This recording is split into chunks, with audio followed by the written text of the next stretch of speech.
We'll go ahead and dig in to prediabetes. So, quick disclaimer, just because of something that's said in this webinar, don't disregard your medical provider's advice. They're able to specify things specifically to you, and this is just general guidance. So, this is not going to necessarily be providing you very specific medical advice. It's just for your general overview. So today we're going to be looking at what is prediabetes, symptoms and risks associated with prediabetes, and how we prevent prediabetes. Um, so in the United States, 96 million people aged 18 and older have prediabetes, and roughly 300 million people. Um, that's looking at almost a third of us. So um, really, really prevalent issue. So really looking at what is prediabetes.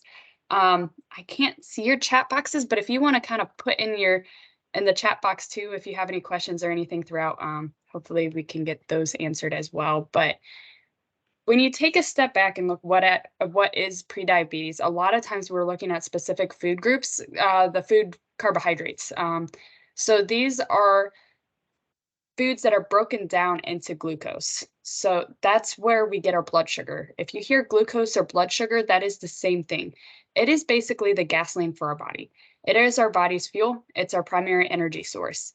But in order for our body to be able to use that glucose and use that energy source, we need to have insulin. I like to think of insulin kind of like the traffic conductor that tells the glucose where to go. It's produced by the pancreas. And so that pancreas is going to be producing the insulin after we eat and helping the blood sugar get into the cells where they're going to fuel our body. There's also two places that our body stores blood sugar. And the first place is going to be in our muscle cells. So thinking quads, hamstrings, biceps, triceps, all of those. The second place is in our liver. So that's going to be coming up later. So just kind of keep that in the back of your mind. But insulin, the end result of insulin is lower blood sugars. So if you hear about people who have diabetes and go on insulin, it's because the insulin is helping replace what the pancreas is not producing enough of. Um, Here. So prediabetes, you have normal blood sugar. You have more blood sugar than normal. So it's not quite normal, but it's a little bit higher, but just not quite to that diabetes diagnosis yet. The Again, that glucose is coming from the foods we eat, which is our body's primary source of fuel. If you look at the food groups, so kind of going back to elementary school here, we have our grains, our fruits, our vegetables, dairy, meats, fats, and oils. Carbohydrates are going to be one of the nutrients contributing to calories, and they're going to be mainly in grains, fruits, dairy, starchy vegetables. So your potatoes, your peas, your corn. So it's in several different foods in addition to our sweets. A lot of people think about sweets with diabetes, and that certainly is. Pop and sugary foods do impact blood sugar a good bit, but it is also in some other foods. Um, the body's also gonna have a steady stream coming from that storage in the liver, especially if we haven't had food in a while. So most of it's gonna be coming from our food sources, but we're also gonna get some blood sugar going into our blood from the liver. High blood sugar is a sign that the body's either having trouble getting energy from food. So either your pancreas isn't producing enough of that insulin to get the blood sugar where it's supposed to go, or those cells are not listening to that insulin and taking up the blood sugar. So instead of moving into the cells, the blood sugar is just staying in the bloodstream. So what's normal is typically less than 100 for that fasting blood sugar. So fasting blood sugar test is just a snapshot of that single moment in time when that blood sugar was drawn. Typically, that should be less than 100. A1C should be less than 5.7%. When we get into the prediabetes range, our blood sugars are somewhere between 100 to 125. And so if you've been told you have prediabetes, it's likely because at least you have both of these measurements, the fasting blood sugar and the A1C, at 100 to 125, or you've had it happen twice. So at two different points in time. And it could be that A1C is between, again, 5.7 to 6.4. So that's our prediabetes range. Diabetes is when your blood sugar is at that moment in time 126 or higher when it's fasting. And again, it's going to be higher if we've eaten. So 126 or higher if we've been fasting, or 6.5% or higher for the A1C. So hopefully you're asking, what is A1C? We've talked about that blood sugar being a snapshot at that moment in time when you haven't eaten is when we really want to draw it. But our blood sugars fluctuate throughout the day. A1C is going to be what is your blood sugar doing on average all day, every day. So average being like your low points and the high points taken into consideration. What is the average? Like what's that middle number in between all day, every day? And this little chart here kind of gives you a good snapshot of what that A1C relates to when you're looking at fasting blood sugars. So if you have an A1C of 6, which is in that prediabetes range, that's like your blood sugars all day, every day being at 120.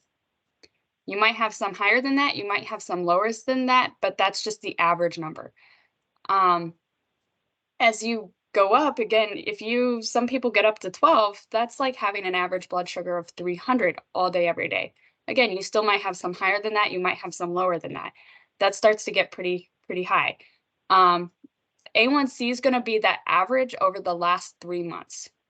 So that A1C, that hemoglobin A1C is really, it's a protein in our body that the blood sugar sticks to, and it stays in our body for 3 months.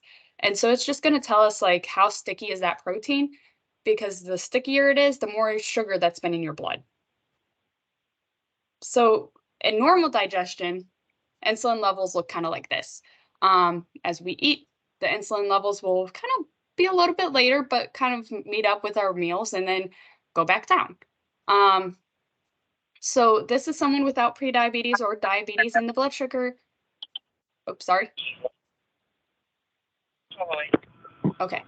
We'll just keep going here. Blood sugar and insulin levels are going to kind of match up for each person. With prediabetes, we end up having more insulin release.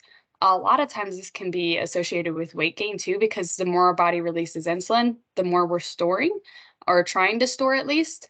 And so the insulin response with someone with prediabetes is you're eating your meals, but your insulin levels are just high all day, every day. Your blood sugar might look normal, but your body's still already compensating because it has to try to help bring down those blood sugars, even well after the meals. So the focus at this stage is trying to prevent diabetes, which we can still prevent, and prediabetes is preventable. You can prevent diabetes still, and it is reversible. We do that. One of the main ways is through 5 to 7% of weight loss and increased activity levels. Possibly using metformin as well. Metformin is commonly one of the medications prescribed. One of the main ways it works is it helps make the cells more likely to take up that blood sugar, and it helps kind of calm the liver from helping put out any of that extra blood sugar into the bloodstream. So it's a really good tool, and that's why it's often prescribed. That 5 to 7%, a lot of times people have, I think it's 58% when they've done studies, 58% of people stop their progression to type 2 diabetes, and they also, with that weight loss and physical activity, may not even develop diabetes. So again, really, really cool ways to help with that. So kind of thinking about this, up to you, you can put it into the chat or not as you think about it, but what are some signs and symptoms of prediabetes? I will say this is a trick question, but what are some signs and symptoms? Is it fatigue, blurred vision, excessive urination, increased thirst, slow healing wounds, slow healing sores, numbness or tingling in hands and feet? I'm going to give you a minute here. See if I can get the chat box open too.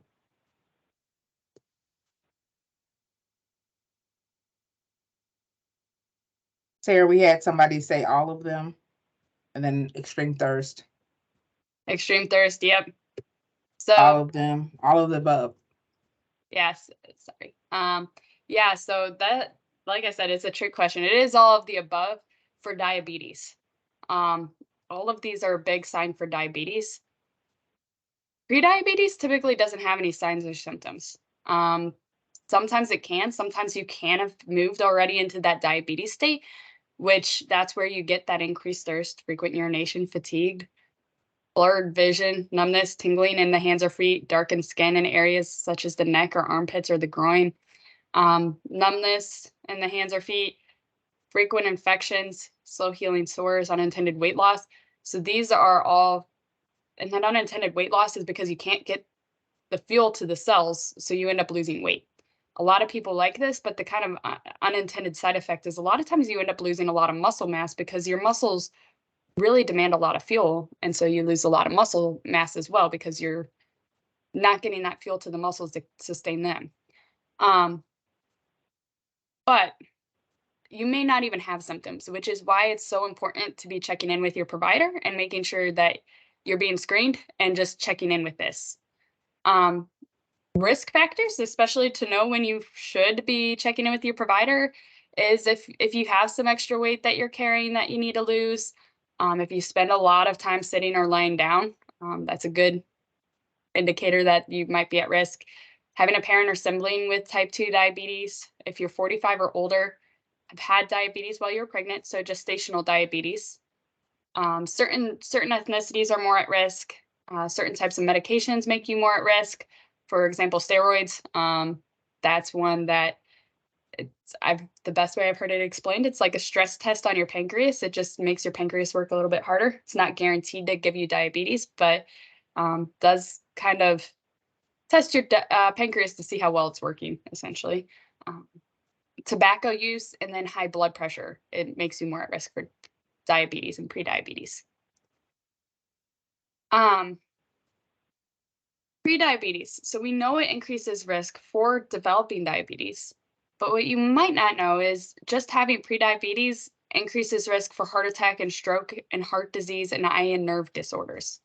So even though you're not full blown into diabetes yet, your blood sugars are still rising, and that's increasing your risk for basically a lot of heart disease, is our bigger concern. So how do we prevent it? What do we do? It can be prevented and it can be reversed, and lifestyle changes make a big difference. The big areas are weight loss, nutritious eating, increased activity, smoking cessation, tobacco cessation in general, stress reduction, and then healthy sleep habits. So studies show people at high risk for diabetes can prevent or delay the onset of diabetes with a 5 to 7% weight loss. Again, this is that 58% reduced risk of developing diabetes. Really huge. So example, what this would look like if somebody's a 200 pounds and wants to lose 5 to 7%, that's 10 to 14 pounds. Again, if you have that extra weight that you're carrying. Nutrition for managing blood sugars. Spreading meals throughout the day is really important. Basically, if you look at what diabetes is, if you look at prediabetes, your pancreas just isn't working the way it should be. So again, if we're looking at your workload, if I throw your entire workload for the day at you at once versus spreading it out, which is easier for you to manage? And the pancreas is going to be quite the same way. It likes to have things spread out so that you're not just having one huge meal at once, really straining the pancreas and making it work harder. And then balancing out your plate. And we'll look at that next, but half your plate fruits and half your plate vegetables, especially those non-starchy vegetables, a quarter your carb source, a quarter your lean protein. We'll look at that more in a second. And then managing portion sizes, especially those carbs. So carbohydrates, they have about 4 calories per gram. It's going to be our sugar and starch are going to be sources of carbohydrates. It's going to be the thing that impacts your blood sugars the most. It's in your grains, your cereals, bread, milk, fruits, vegetables. Some vegetables, like we talked about, more than others. If you're looking at it, that leaves your protein and your fats and oils that are not going to be huge sources. Protein, when you think about protein, protein is going to be another one of those macronutrients that's going to be contributing to the calories, our total calorie intake. And it's not going to have much of an impact at all on your blood sugars, if any.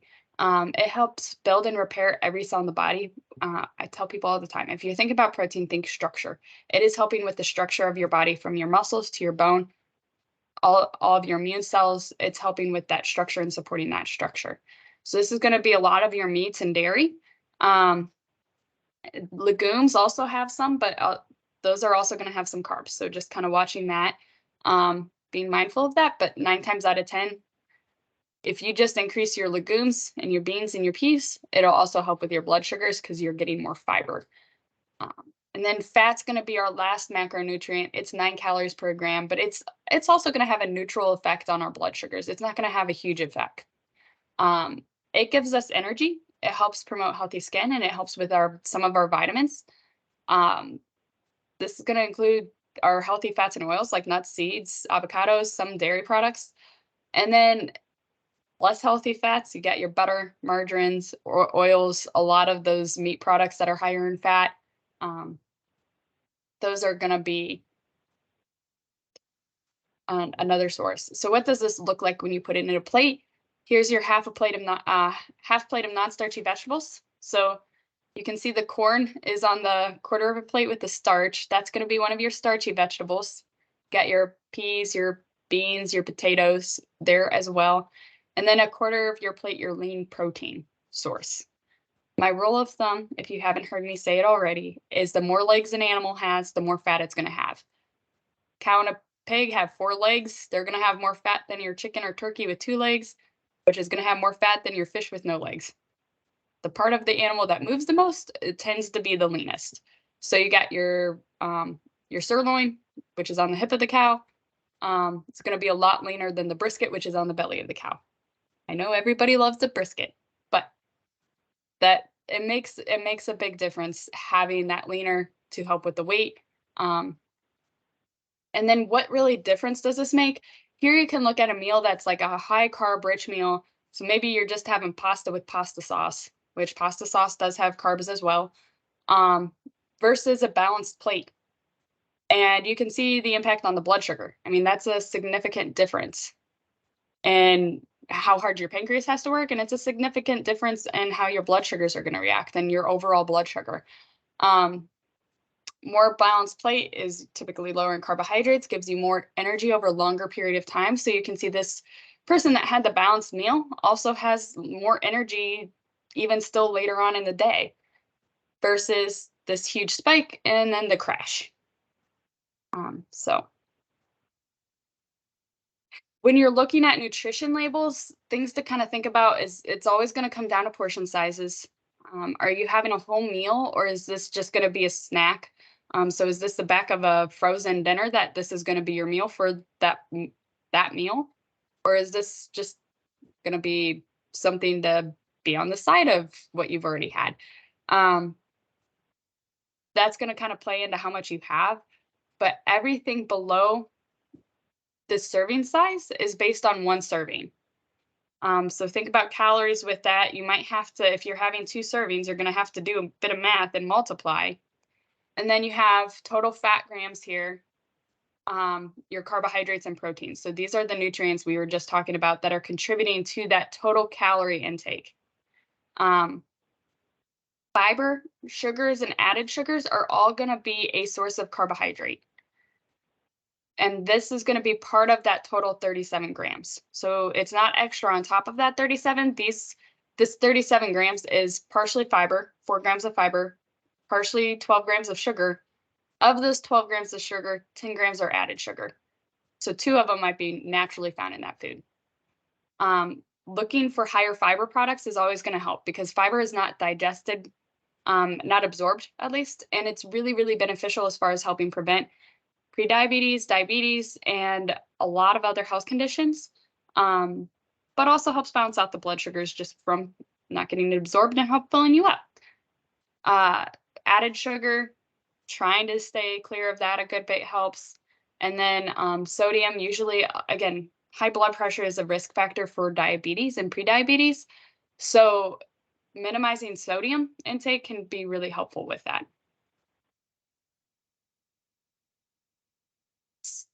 again, you're looking at here, recommended intakes of fiber for men is 38 grams per day. Women is 25 grams per day. Really, when you look at the US dietary guidelines, the recommended carbohydrate intake is somewhere between 225 grams to 325 grams per day. When we look at carb-controlled eating style, usually that totals around 235 grams of carbohydrate. So it is lower, just to help out with the pancreas not having to do as much. But we also want to spread that out. You don't want all 235 grams at one point in the day. 1 teaspoon is about 4 grams of sugar. 4 grams of carbohydrate. There we go. 1 teaspoon of sugar. So trying to keep it more natural sugars. Lactose in milk is a sugar, so that's a natural sugar. That's one of the examples. Fructose is also a natural sugar found in fruits. Not that that's bad, but high fructose corn syrup is where you get some of those added sugars. Going on. And then think about your drinks. A lot of times that's something we forget. We can have coffee a lot, or if you're getting a coffee out, kind of looking at this, like if you start at night, the night before at 7 p.m., if you're having a 12-ounce beer, that's 1 gram of sugar, but it's 150 calories. 8 ounces of orange juice is roughly 22 grams of sugar and 110 calories. All the way, if you're having a 16-ounce mocha, adding a 20-ounce soda on top of that, 8 ounces of fruit punch, 12-ounce sweet tea, your daily total would add up to 1,220 calories and 214 grams of sugar just from your beverages, which may or may not fill you up. Probably not. Again, if we're looking at this, 214 grams of sugar from beverages, total carbohydrates we're looking at roughly 235 grams. And that's going to vary based on your calories, but roughly 225 grams. So would you rather drink or eat your calories? Maybe you need to start eating more throughout the day. So that's where like maybe protein shakes or something come in handy so that you're spreading things out more and not feeling like you have to eat a bunch at once. But something to think about. So I do like this quote, to eat is a necessity but to eat intelligently is an art. And there is an art to timing. Having a snack between meals can really help with portions. If you just think a lot of times, if we wait until we're starving to eat, we tend to kind of gorge ourselves at the next meal. Keeping food out of sight, storing food away so that you don't see it. One of our big cue-ins for eating is eyesight and looking at it. We eat with our eyes. Buffet styles tend to not go so well. Not having food on the dinner table so that you have to go out of your way to get seconds versus having it right in front of you. Using smaller plates and bowls and glasses. Again, if you're making it more convenient for you to do the better things and less convenient for you to eat larger portions, it's going to help you. Measuring things out, even if you want 2 portions, you're going to be more aware of what you're eating. And waiting at least 5 to 10 minutes just before you get a second helping. Ask yourself if you're really still hungry before you load up on another portion. Sometimes we're just eating to eat or we're bored. Or we're really wanting to clean our plate versus actually needing it. All right, another quick, if you want to throw it in, how many minutes of brisk physical activity per week has been shown to help reduce the risk for prediabetes and diabetes? If you want to take a shot.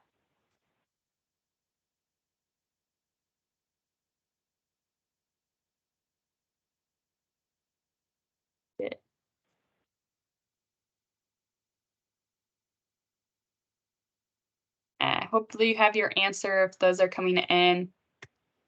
The answer is 150 minutes. So 150 minutes of moderate activity. Basically, if you're trying to do this, the simple way is you can talk while you're doing the workout, but you can't sing. Staying active is going to really help prevent or delay the onset of diabetes. One of the things it does is use up some of that fuel in the muscles that we talked about as being one of the storage sites so they can store more. If you increase that muscle size by doing strength training, that's going to help create more storage space. It's going to help with your blood sugars. So what are ways that you can find to move more, even just a little bit more?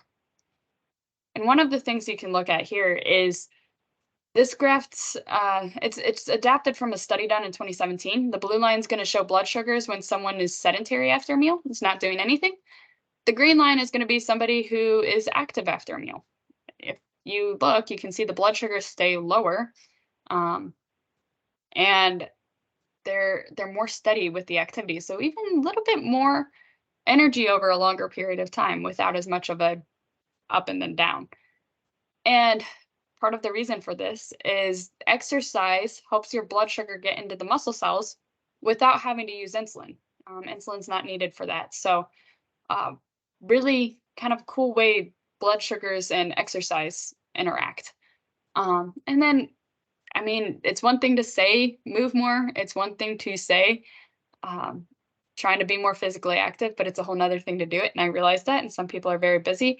But what are ways that you can find ways to move more, even if it's just 10 minutes of bursts of activity throughout the day? Or some people like to think of it as activity snacks.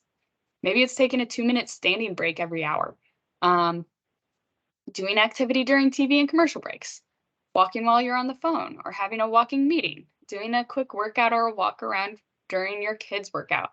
If you are struggling with like maybe knee pain or something, can you find some activities to do that are less less of an impact on your joints?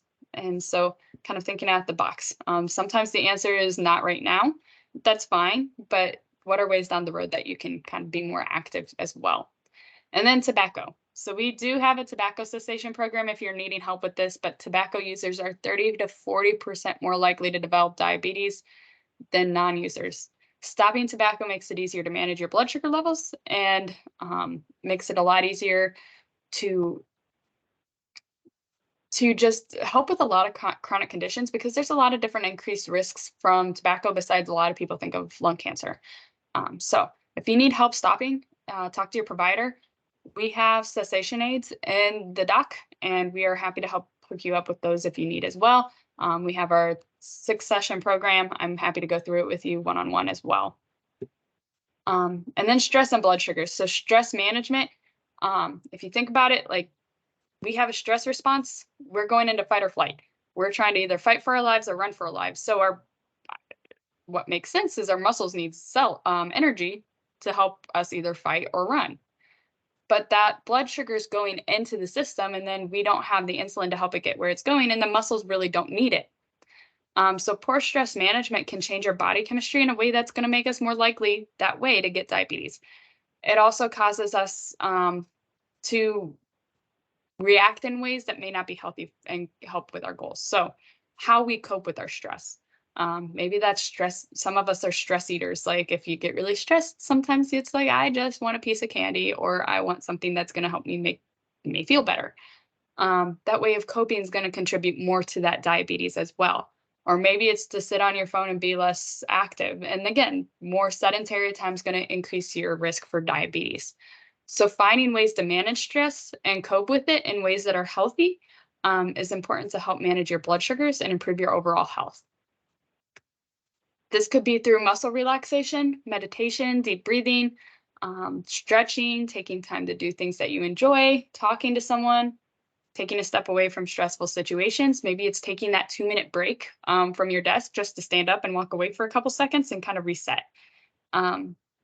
Always be willing to say no, and remember to take time for your own self-care.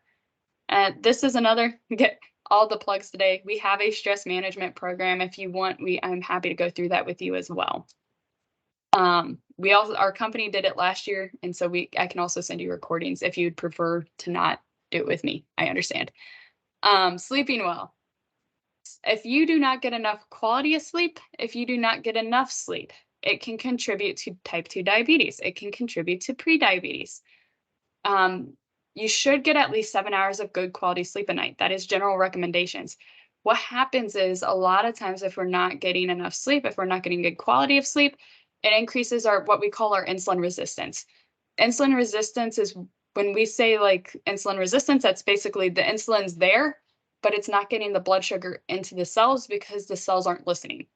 That could be because the cells are full. Lack of sleep and contributes to that blood sugar not being able to get into the cells, even though the insulin's there. So good sleep hygiene can help you improve how much you sleep and your sleep quality. So avoiding caffeine, especially in the evenings, going to bed and waking up at the same time every day, staying active, limiting screen time. Screen time has blue light, which can interfere with your body's ability to fall asleep, producing and not produce that melatonin. Getting enough light exposure throughout the day, not napping after 3 p.m., developing a relaxing routine before bed. These are all, it's kind of like you have your normal hygiene as far as showering. These are all sleep hygiene things and routines that help with contributing to better sleep. If you're still having trouble getting enough sleep, talk to your provider. And then we also have our diabetes prevention program. We will be going through more in depth in all of these topics, but really kind of honing in on how do we lose that 5 to 7% weight loss, and how do we? Because even that's it. That's not much as far as reducing your risk for diabetes, but how to get more active, what are strategies to keep you on track. So it's the CDC's program is 16 weeks, which is what we cover. We're going to do 5 sessions over 16 weeks. You will get the other material weekly and weekly videos to help you stay on track in between. But there's only going to be 5 sessions. In-person sessions are going to be on Tuesdays from 11:30 to 12. Virtual sessions are going to be from 11:30 to 12 on Thursdays. It is going to be the weeks of March 14th, April 4th, May 2nd, June 6th, and June 27th. If you want to sign up, please email me. Or if you're just having questions or want to learn more, it's really a great program, and it would be really helpful. I think, Jamila, we're going to be trying to make it more available to everyone too, if you have any questions on that. So overview, dietary changes are going to really help as far as spreading out meals, balancing your plate, watching your portions, and reading food labels. Make sure you kind of know what you're sticking in your mouth. Eat, and then healthy lifestyle changes. So that weight loss, finding ways to manage stress, increasing physical activity, avoiding smoking or secondhand smoke or tobacco, getting enough sleep, and then talking to your provider if you have any questions or if you need help. So with that, just, you don't have to put this in the chat, but just thinking about what is one thing that you can take away from today. Maybe it's making half your plate non-starchy vegetables. Maybe it's watching out for those food labels and watching those food labels closely. Maybe it's cutting back on some of those sugary drinks you're getting in, managing your stress, increasing your activity, healthier sleep habits. Maybe it's talking to your provider and making sure that you're getting tested for prediabetes. And maybe you do want to sign up for the prediabetes program. So different options to think through. You can contact your the doc for your Everset Health Care Center and schedule your annual exam today if you have questions, if you need to sign up.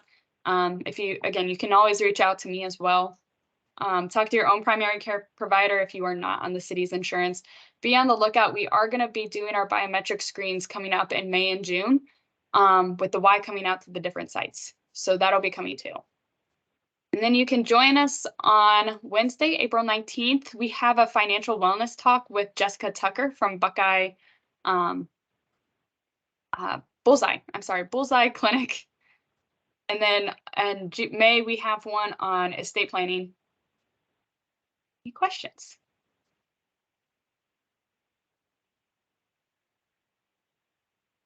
I have one, Sarah. Yeah. I know you said pre-diabetes is reversible. Is actual type 2 diabetes also reversible?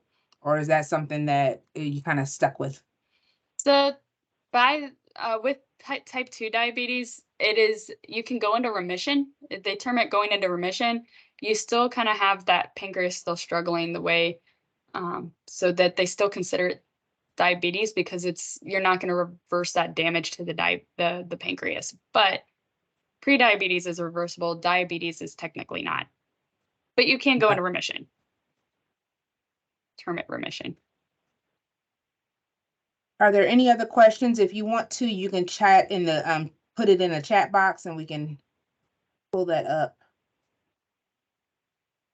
Any questions at all? As for the diabetes prevention program, Sarah mentioned earlier, it was on the flyer today on the attachment on the ZZ email. So make sure that you pay attention to that and reach out to her if you want to sign up for the program. And I saw something pop up. Hold on just a second. I'm on the the participants here.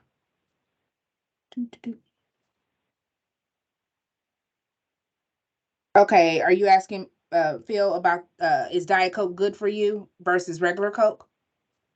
Better or worse? Better. Oh, better. Okay. Sarah? That is a great question. So it kind of depends on what you've been doing, but Diet Coke can be better just from blood sugar standpoint.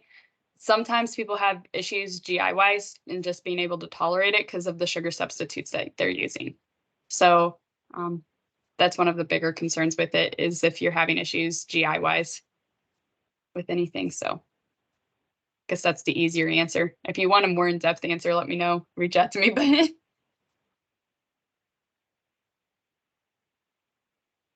Any other questions? Going once? Okay, going twice. I do have somebody on here that popped in on a cell phone. If you can actually send me your name through the chat box so I can actually give you proper credit for being in attendance today. I don't have you down. Jamila, I have a question. Mhm. Are sugar-free sodas okay with type 2 diabetes? Is that, I mean, I know they're better than a regular soda, but yeah, so that's so same kind of thing. Like they're gonna be better just because you're not getting the sugars actually absorbed, but it can cause some GI issues for people. Um, it's it's better. You don't want to go too overboard with it too. Sometimes indirectly, I guess the easier way to say this is like if you have a whole lot of diet drinks or diet colas or any of that, it might not cause you to have a higher blood sugar right then, but it does make it easier for your body to absorb carbohydrates later on. That is okay, because yeah. my husband I just found out recently my husband has type 2 diabetes and he's an avid soda drinker. And Yeah. so he's trying to come off of soda, but he's been buying like sugar-free sodas and he thinks that they're better and I don't really know. So It is better because it's not going to cause an immediate spike in your blood sugars. If that's the main reason way you're getting carbohydrates in and getting that sugar in, it's going to be a better option. But if you have, I guess the easy, like it's a complicated way of saying it, but I could probably give a better explanation in a longer period of time, but later. But if you're having a lot of diet soda, like if you have 10 diet sodas a day and then you have like a spaghetti dinner, your body is going to be a lot more able to absorb all of that carbohydrate from that spaghetti dinner if you have a bunch of diet drinks all day. okay, I understand. If you have like one or two, it's not going to have as much of an impact. Okay. Yeah. Thank you. Yeah. Okay, hold on. Sorry. I'm going from the people back to the chat. Okay, so okay, I like seltzer water for the fizz. It takes a while to get used to, but it does not have a sweetener. Okay. Yep. I love seltzer water. It's one of my favorite options. Those ice drinks aren't too bad either because it's basically seltzer water with a little bit of juice. So if you're not a big LaCroix fan, those tend to taste better for people. Still has sorbitol, so sometimes it can mess with people's stomach, but yeah. Okay. Does anyone else have any other questions for Sarah before we log off? Yeah, I have a question. Okay. Is having a wife helpful or hurtful when you have diabetes? I guess that depends on stress levels. I'm just kidding. You see all these diabetes medications out there, and they have some horrible side effects. Is there a reason why they offer those medications to prevent one thing, but boy, they cause some really bad side effects? Yeah, that's a good question.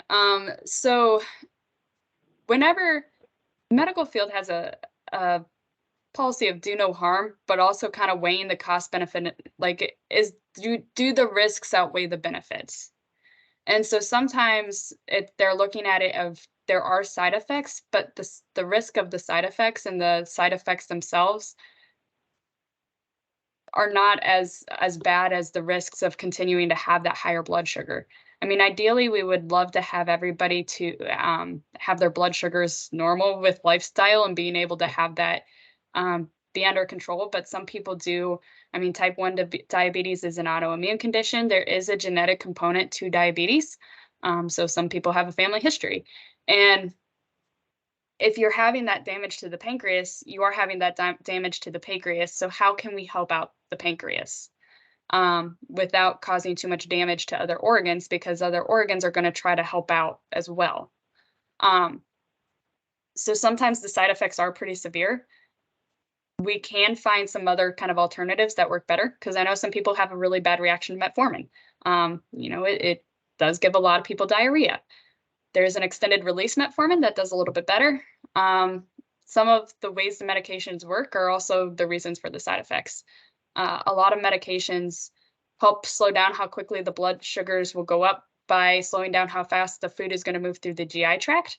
And so that's going to make you feel a little bit nauseous because you're feeling more full, and just don't quite feel as well. So.